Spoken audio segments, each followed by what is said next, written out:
So we have other apps making the top 10 list. YouTube, you're not surprised, right? No. Vine, Google Maps. Makes sense. Instagram, Facebook, and Pandora.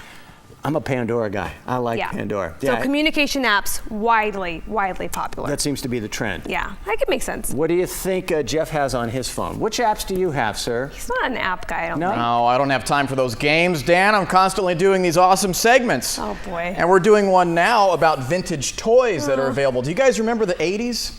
Yes. I do. I'm constantly reminded of them every time I go to Facebook because my brother likes to post embarrassing pictures of me from the 80s. Yes, the one in the center there with the floral onesie and the rope belt. There's so many. Yours truly. Is that you? Yes, it is. What were you Oh my wearing? gosh. I didn't dress myself back then, Kiva. How old? I can blame the parents. So that was kindergarten. Oh my goodness. Would you put your boys in that? Well, I'm debating that. I think Jeff did dress himself. I've seen what he wears Well, I now. didn't really pick out the outfits. Uh-huh. You could say I was ahead of my time with fashion right here. The rope belts are definitely in now. You could. You'd be wrong, but you could, yeah. You know what else is in some of those vintage toys? You know, if your kids don't know any better, if they don't watch TV or go to the internet, then how do they know if these toys are outdated? Maybe it's the greatest thing in the world to them. Take a look. And this is Stanley Tucker. He is an original soft sculpture newborn from Babyland General Hospital. And he's not in his original outfit. I bought that one for him separately. Yeah, she's pretty serious about her Cabbage Patch doll collection. Those are still for sale, the perfect gift for a little one or even a bachelor who'd like to experience the gift of raising a child. It's one of the longest running doll franchises in America. The dolls come complete with a birth certificate. They start at $30. How about Operation? Do you remember this one? It's the game where you can play doctor and nobody gets hurt, unless, of course, it's Cavity Sam, whose big red nose lights up and buzzes if you don't pull his bones and organs out carefully. It'll run you $14.66. I can only imagine how many doctors and nurses this game inspired over the years. And don't forget the batteries.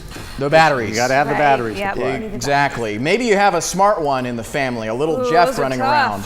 The Rubik's Cube is an even better time waster than Angry Birds, and if your kid solves it quick, you get to brag to the other parents about how smart your kid is. The cost is $9.39. Hungry Hippos was a smash in the 80s and still can be a smash today. The hippo who gobbles up the most marbles wins. The cost is $9.99. Everyone needs a nightlight. How about Light Bright? Oh. Yeah, where you can customize your own sticking colored pegs into a black grid. Cost is $23. Who needs a PS4 when you've got Simon? It's the ultimate is awesome. memory testing device. That's right. Cost is $27. And the last thing on the list, something that'll never go out of style because we can't stop eating bad food, is the Easy Bake Oven. Oh, there we go. Donuts, cookies, pretzels, you name it, you bake it, $40. The product's been around for 50 years. It's sold 30 million units. And those are the vintage toys still available. He sounds like a game show host or something. What's going on, I get Jeff? excited about the 80s. I'm sorry. I'm a child of the 80s, obviously. Does your brother have a photo of you playing with your Easy Bake Oven? No, but I want a photo of Rob playing with his Cabbage Patch doll. Well, that would be a good one, too. Yeah. Yeah. They've all been destroyed, Those are Jeff. all wonderful options, Jeff. Thank you. And cheap.